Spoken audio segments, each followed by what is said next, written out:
What's up everybody, Canadian GT here. Thought I'd do a short and sweet video on the Gloria.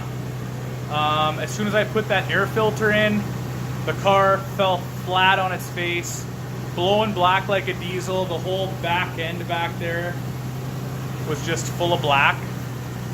And found out that the intercooler was actually split at the end tanks, so I got that fixed, and now the car is a different car. That new air filter made everything perform better and basically made the intercooler a lot worse and a lot more noticeable. So what I did today, just want to show you, I set up a pretty simple catch can setup. This hose was the only hose that we could get right now. It's not the best hose ever in the world. I'm going to get more oil-friendly hose.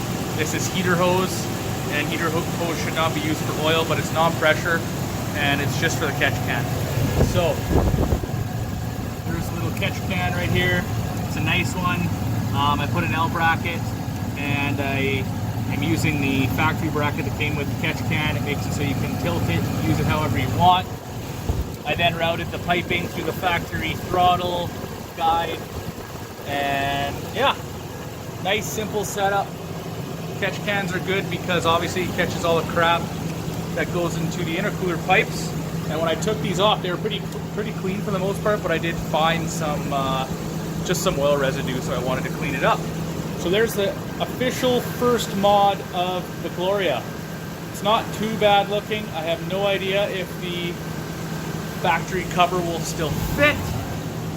There's too many bolts on it to try, but I doubt it, but I don't care. So that's my video for today. Just wanted to let you know I was going to do a video on the intercooler, but I thought, what the hell, I'll just finish it, get the car going, and make sure that's the problem, and it ended up being the problem. So now the car actually boosts, which is awesome. It's a way more enjoyable experience out of this thing. So as always, I hope you liked the video. Press like and subscribe. Peace.